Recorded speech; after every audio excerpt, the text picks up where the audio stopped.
Yeah, I guess we got a bit of homework due here on Tuesday, I think. So we did the one already, that one shared moment equation problem, this one. 332, we've got a few others of these. We got one more equation one, and we've got the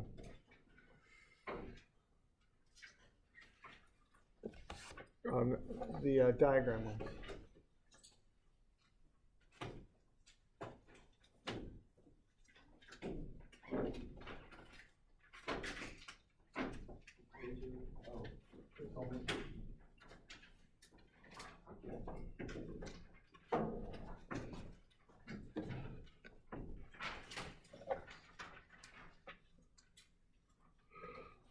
All right, so the first thing you want to do here is find the reactions. So what you'd want to do with that is to take that triangular load and find its area. And the area there would be 1/2 times the height, which is actually negative. Remember, those arrows are pointing down, so that's negative 1/3600 times 9. So that's the area of the triangle. And that comes up with a load of 16,200. And that's right there.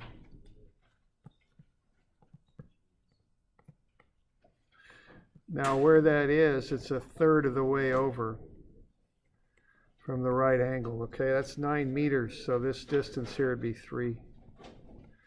And you got 6 left over, okay? So that's basically what you want to do with that. And then you can take a moment about A. 16,200 times 3 is negative because it's clockwise, and plus 9 RB. And that'll get you RB is 5,400. And I went ahead and did some of MB just so I could check it. And so then I got 16200 times 6 minus 9 RA. And that got me RA was 10,800. So then you go sum of FY. Set that equal to 0. And what you got is 10,800 minus 16,200 plus the 5,400, and that works out, okay? So sometimes when I'm doing the shear moment stuff, I check the reactions carefully. You don't want to be sure that I'm not busting something, because that creates a lot of problems on these if you do.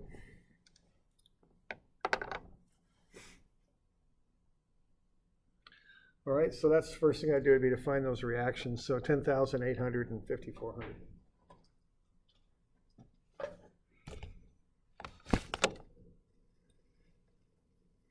So that's step one. Now what you're going to want to do here in the next bit is you're going to want to cut that, that load is what you're going to want to do. So you'll want to do that. And what you're going to want to do then is make a free body diagram out of it, okay? So what you're going to do is you're going to cut it at some arbitrary location right here. Now, there's only one free body diagram, so you don't have to do 2 on this, just 1. And you would call that distance x. And then what you're going to want to do then is to break this thing up into a rectangle and a triangle and find the load associated with the rectangle and find the load associated with the triangle, and then find their distances from wherever you've cut. That's kind of the overview of what's up with this, okay?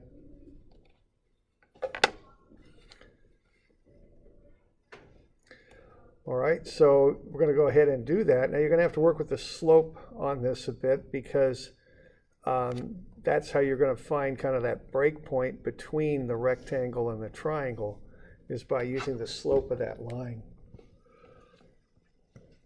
Okay, so this line here is sloping down, of course, and it's dropping 3,600 over a run of 9, so that gets negative 400. So that's the slope of that line, okay? So what we want to do then is figure out how to break this up into a triangle and a rectangle, like so. So we need the height of this point right here. We're starting out at 3,600 and we're dropping at a slope of 400 times an offset of x. So that's 3,600 minus 400x right there. Okay. So once you've got that, you can break this thing up into a triangle and a rectangle.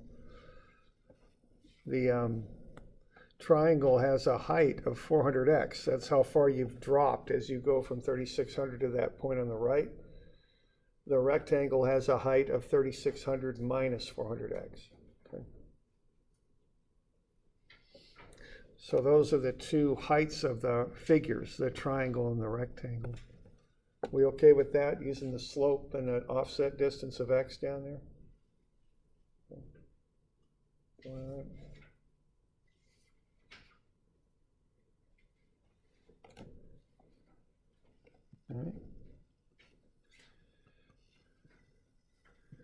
So now what you want to do next here is to find these forces. They're equal to the areas under those diagrams.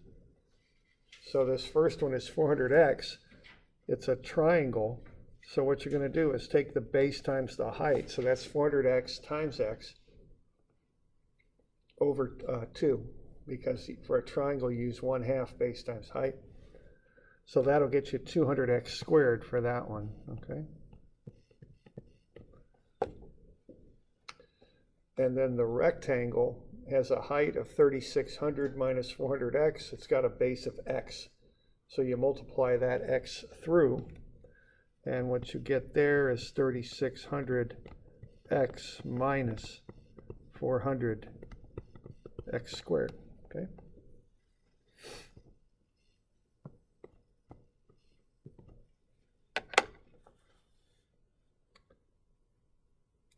So there you go. There's the two downward forces associated with those two pieces of that diagram.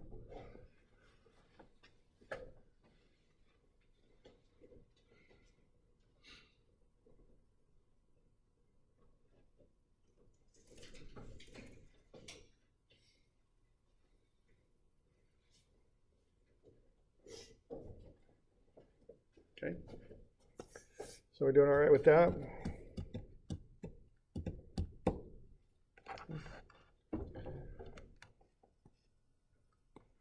Got the reaction over there on the left, and then we've got our shear down there. So we just do a sum of Fy, 10,800 up minus 200x squared minus the quantity 3600x minus 400x squared, then minus VAB. So then what you do, you just bring the VAB to the side of the equation and work through, and you'll get to VAB is 200x squared minus 3600x plus 10,800. So there's the shear anywhere between A and B. Okay. Now for the moment then, you want to use those forces plus you want to add moment arms. Take the moment about the cut, so that's x over 2 there. And then this would be 2x over 3. The full distance is x, and we've come a distance of x over 3 to get from the right angle to that force there. So what's left over is 2x over 3. And then we just sum up the moments.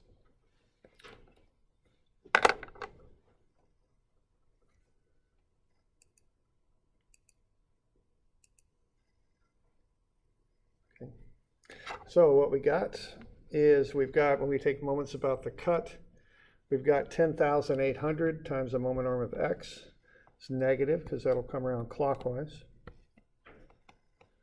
And then we've got this one. This is the 200x squared right there, that red force there, this one that I'm overcoloring in green.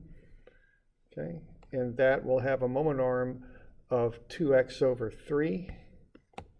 That'll be positive because it's coming around counterclockwise like that. And then the last one is the 3600x minus 400x. Right there. And that has a moment arm of x over 2 right here. And then we add in the couple, the internal moment of MAB. Okay. Bring the MAB to the other side of the equation. Collect terms on the other side, multiply through by -1, you'll get MAB. 66.7x cubed minus 1800x squared plus 10,800x. Take a derivative of that to get right back to the shear, which is a good thing. Okay, that's a good check on that.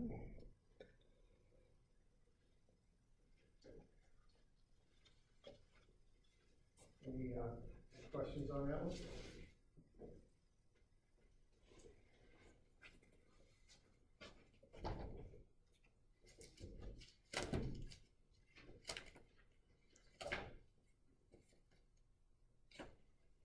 All right.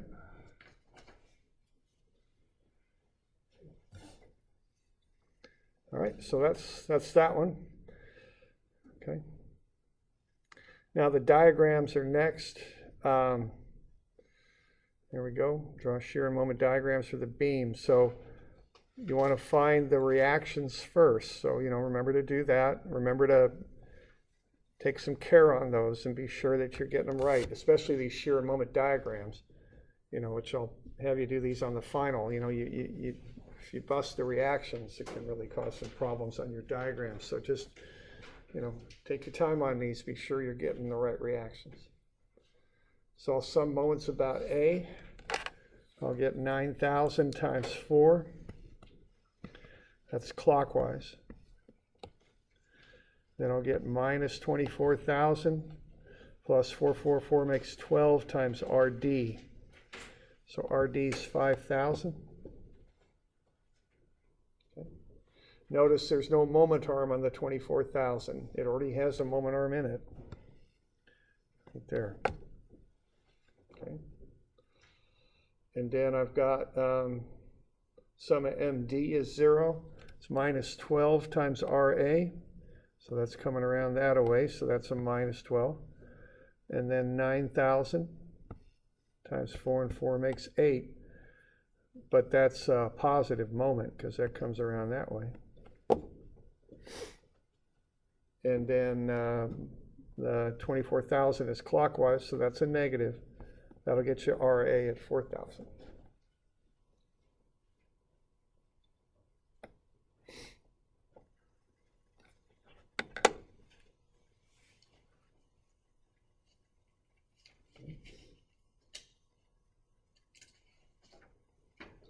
So that's step the first there. So we're doing okay with that?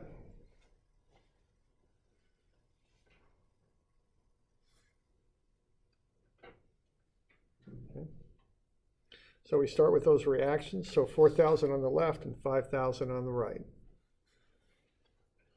All right, then you just want to start applying those rules. So with the shear, you're going to kick up to right up to 4,000. That'll be the first thing you do. Okay, so you're going to go from 0 up to 4,000. Then there's nothing going on until you hit the 9,000. Then the 9,000 will push you down to a negative 5,000. You go right over that moment. It doesn't affect the shear diagram directly, so you go right over it. Get to that reaction of 5,000.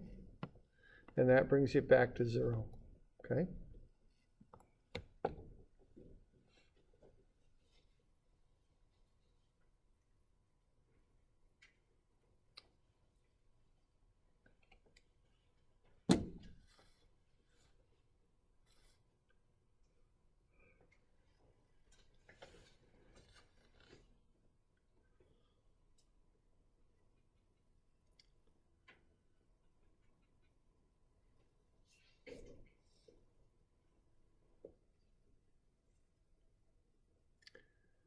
So any questions on that?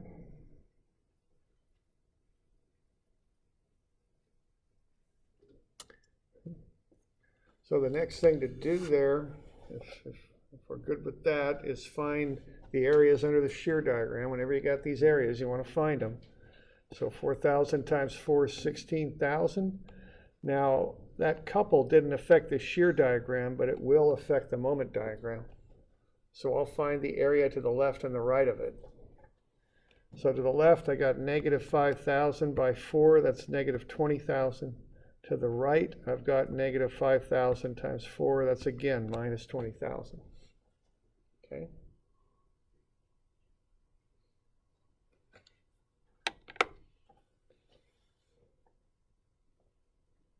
Any, so we're good with those areas? Okay. So we just put that shear diagram right below the load diagram. Everything's in line. Okay, get the areas. And once you got the areas, those are the change in moment. Okay, so the moment will start at 0, and then it's going to go up to correspond to the area under the shear diagram. So it goes from 0 up to 16,000. Now the slope of this line will equal the value of the shear, which is 4,000. Well, there's one value of shear, so there's one slope, so it's a straight line. Okay. Now you're at 16,000. That next area is negative 20,000. So that's what's going on there. You're at 16,000. You take away 20,000. You end up with negative 4,000. The slope is a negative 5,000. All right.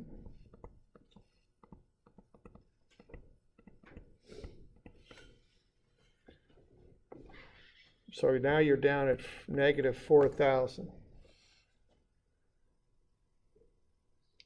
Now what happens next there is up on the beam you got a couple that's 24,000.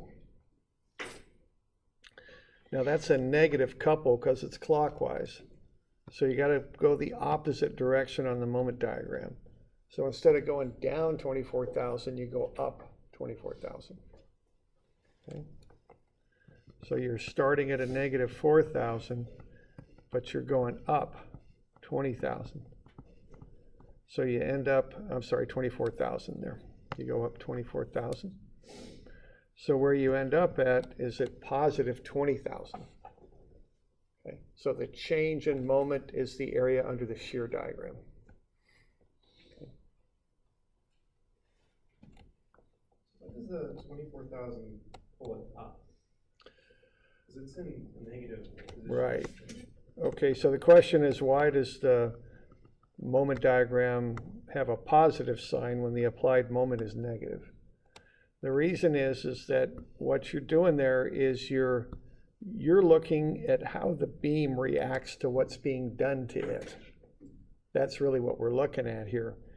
So if I have a couple like that I apply, the beam's going to hold equilibrium, and it's going to come up with a couple like that to correspond to it, to balance it. And that's positive.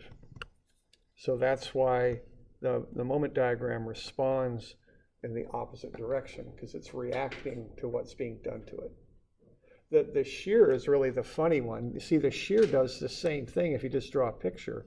If you push down on the shear, the internal beam will push back up to balance. But with the convention, that equals negative shear. So the shear is really the one that's odd, because it goes in the same direction as the applied load, but that's just due to a quirk in the sign convention. The moment's actually doing the more logical thing in my mind, if you know what I mean. Okay.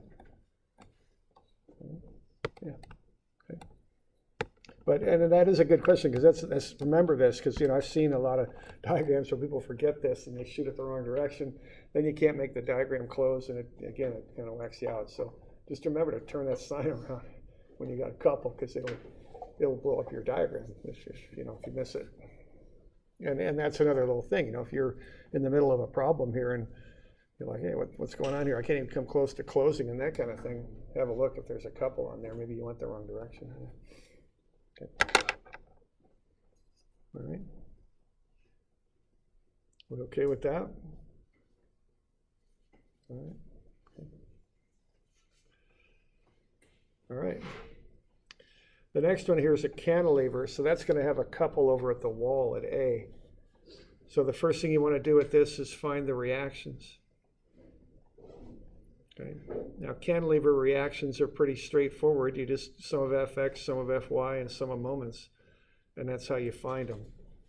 Sum of Fx is 0, so there's no X reaction.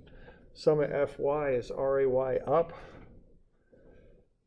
minus 24,000. It's minus 24,000 because there's a rectangular loading diagram with a height of 4,000 and a span of 6.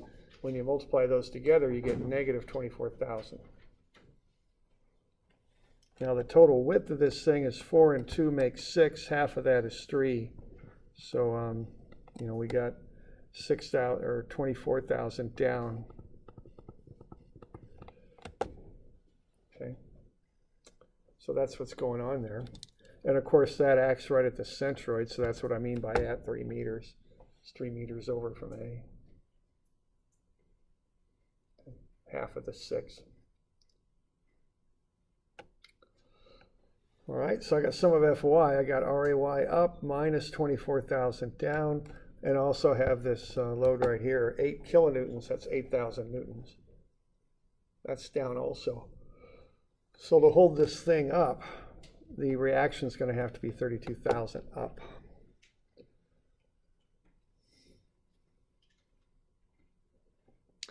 Okay. And then sum of MA will get me the reactive moment. You know, I've got whatever that is. I've got 24,000 by 3 meters, negative, clockwise. Then I got 8,000 times 4, negative. And then plus the reactive moment. So the reactive moment is 104,000 newtons. Newton meters, actually. There should be a meter on that.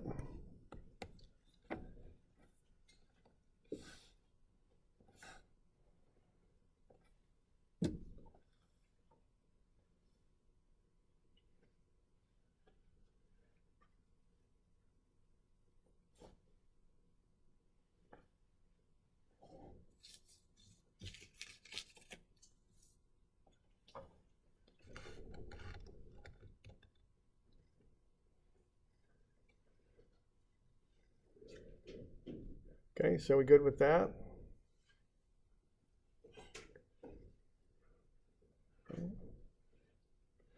All right, so those are the reactions. Okay.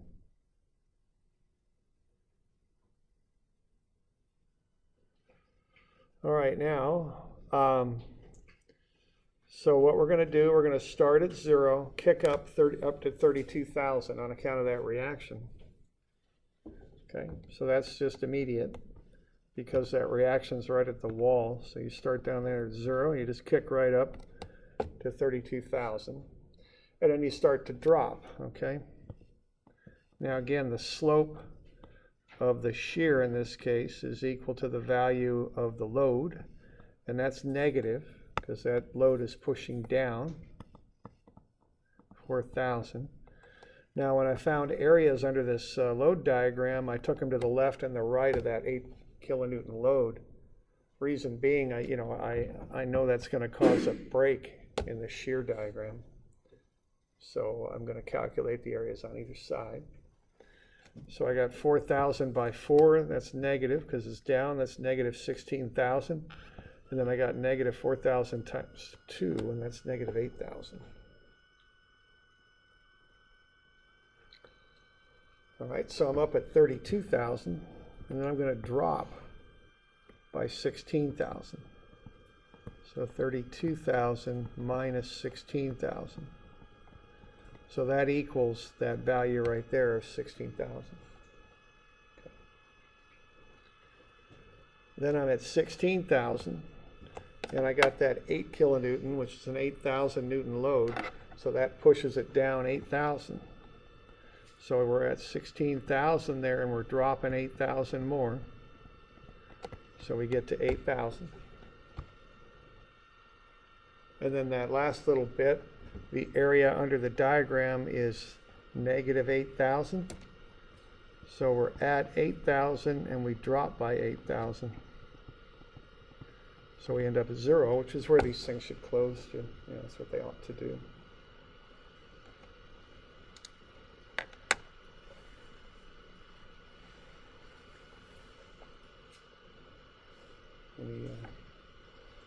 Any questions on that?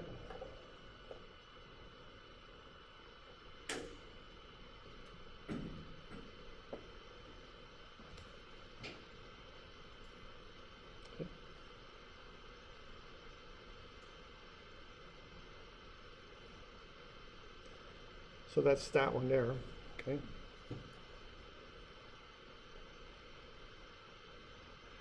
Now what you want to do again is find the areas. So you got two of them. You've got the trapezoid there, and then you've got a triangle. So the triangle is 1/2 8,000 times 2, which is 8,000. And then the trapezoid is 32,000 plus 16,000 over 2 times 4. So that's the average height is what that is.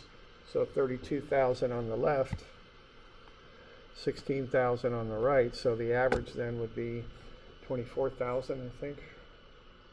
And then times 4 over 2, that'll get you 96,000, right? Yeah, 24,000 times 4, 96,000, okay?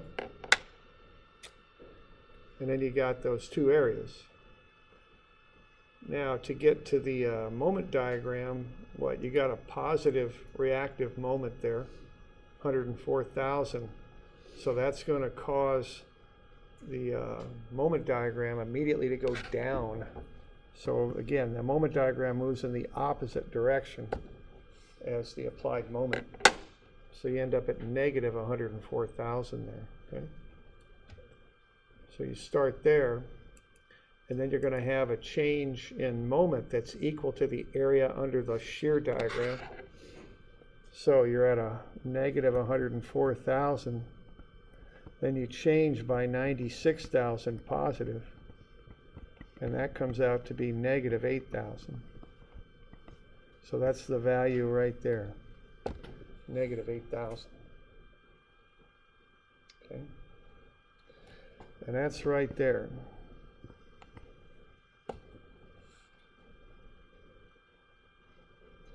Okay, then once again, you're at 8,000, or negative 8,000, and you change by the amount under the shear diagram, which is positive 8,000.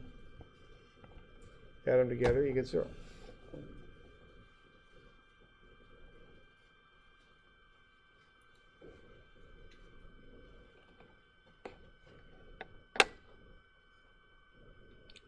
So that thing starts at a negative value and then curves concave down. You know, you could look at the slopes here to figure out that what the direction of the curve is. So the slope here is what, 32,000?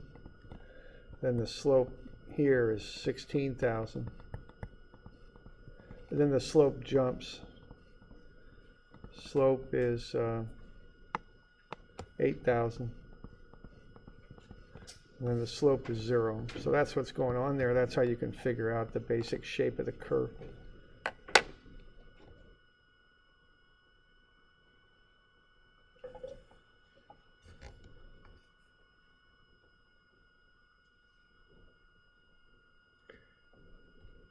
Questions on that?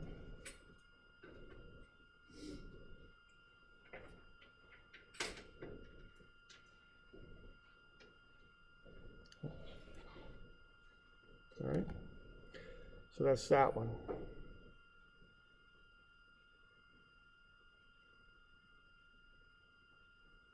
Okay. Last one's, it's kind of like that last one we did in class. You're going to have to do a bit of calculus on this one, I think. So what you're going to want to do first, again, is get those reactions. You know, I think we already did that when we did the equations. So 10,800 and 5,400. It's the same problem. You know, these are the same problems as you were finding the equations for. All right, so you start with those reactions, 10,800 and 5,400. And of course, the area under this thing is going to be negative 16,200. That's equal to the difference, well, the sum of those two reactions, I guess you could say. So what you're going to do with that shear diagram is you're going to immediately push up to 10,800. Okay, so the shear diagram will look something like that. And then you're going to end up at a negative 5,400, so that reaction will push you back, see?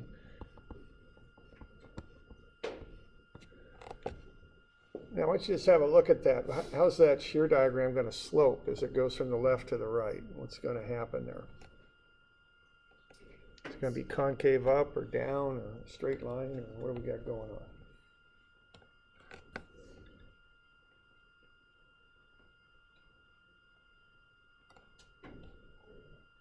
We concave up. Concave up. Concave up, concave down, straight line, zigzag. It'll be sharper at the beginning of the. Okay. All right. Okay, now what is the way you figure out the shapes is you look at the slopes. The slopes equal the value of the previous diagram, okay? So if I want the slope of the shear, I look at the value of the load. That's how it works. Okay, so this slope here is going to be 0 because the value of the shear is 0, see? Or excuse me, value of the load. And the slope over here will be 3,600. But again, remember, those arrows point down, so that's negative, okay? So what this thing's going to do is start steep down and then gradually flatten out. So it'll look, I've exaggerated it a bit too much, but I think that's the basic shape there, okay? And that's how I derived it. I look at the slopes. The slopes equal the value of the previous load. So that's probably a little bit more to scale drawing there, okay?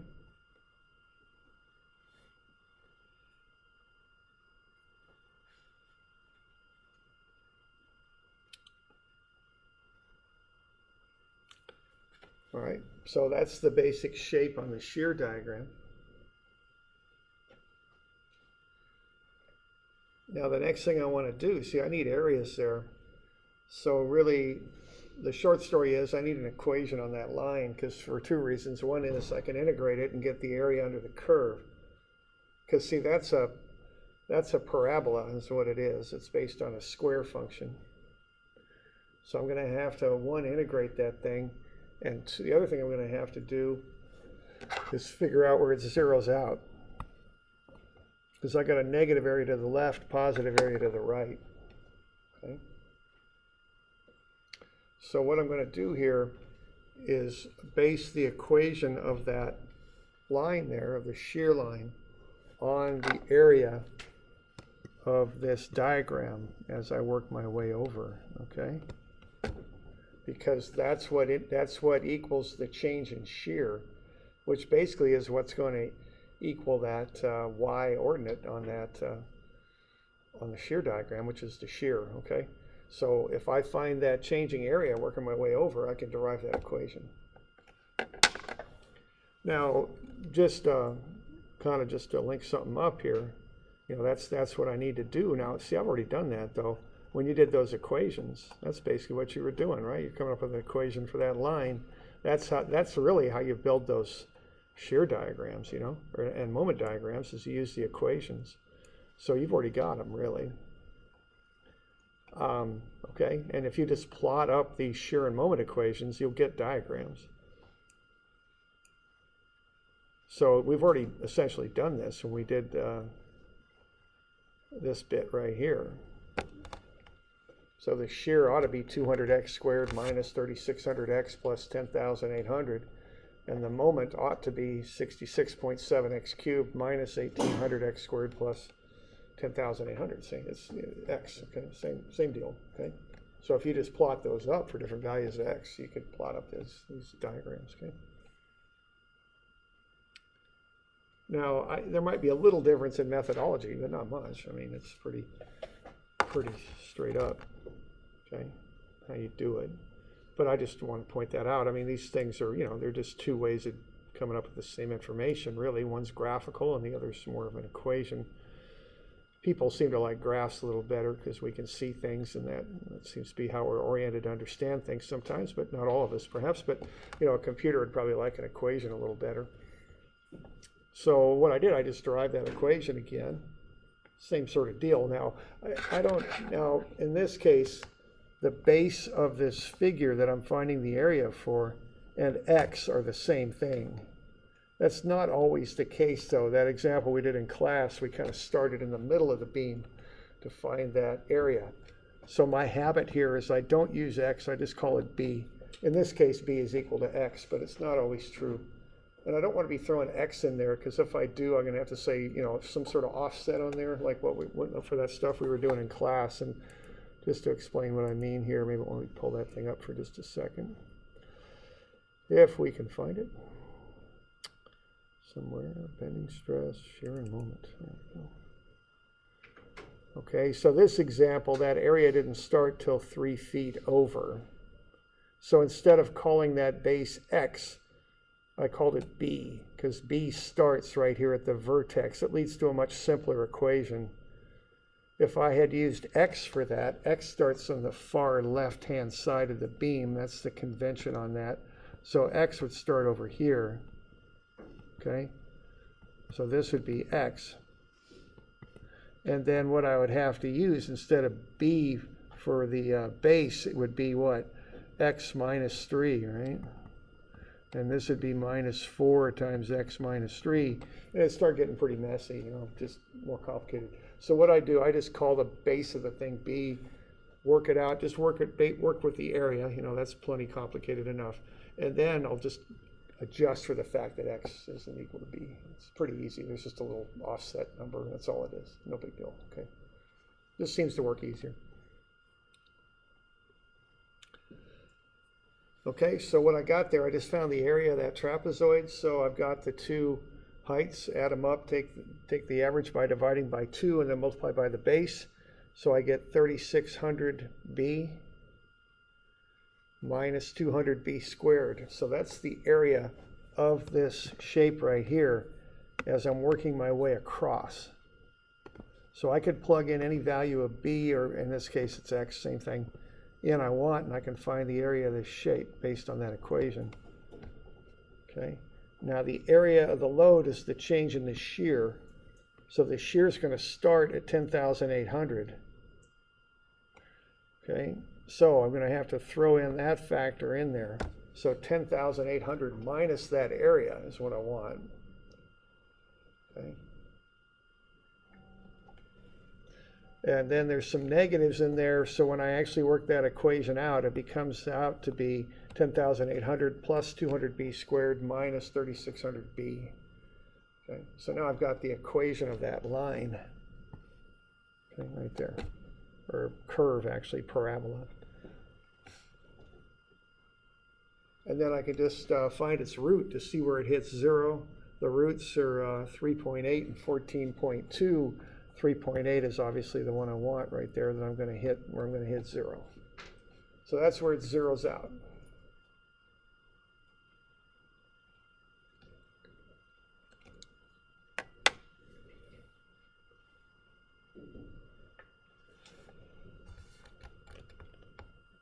Everybody okay with that?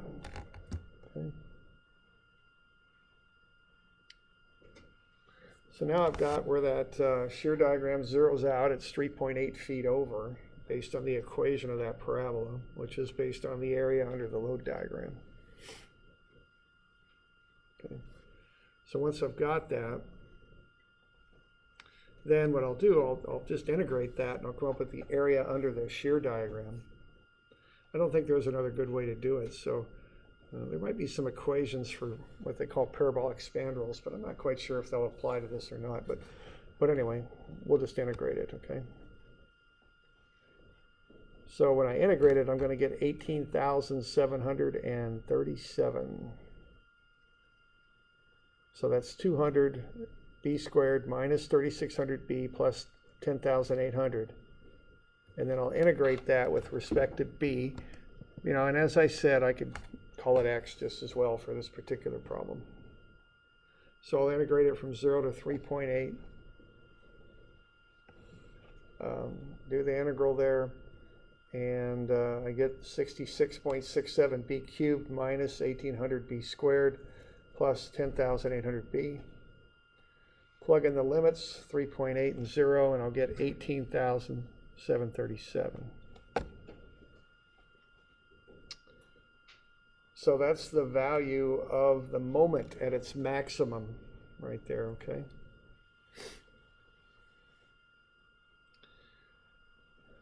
Now, as a check, what I did, I just ran it a few times. I integrated it from 0 to 9 because I know it zeroes out at 9.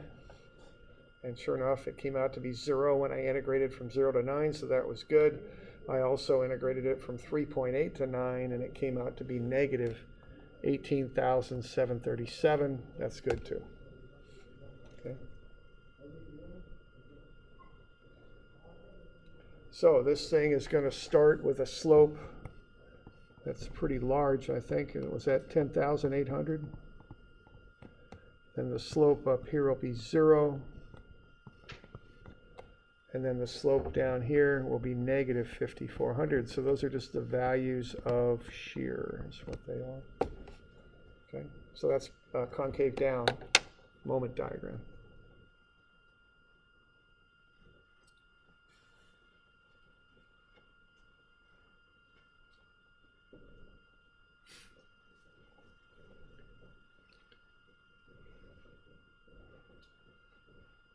Got any questions with that?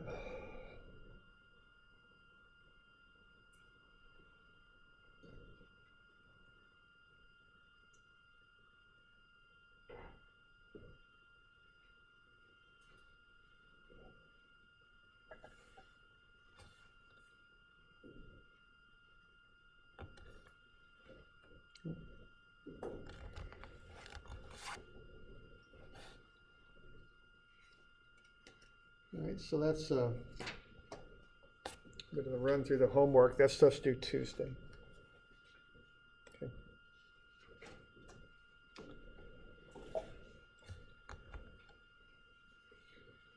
All right. Probably call it good here, eh? It's probably enough for Friday. You guys had a long week, eh? Okay. Call it good? Okay.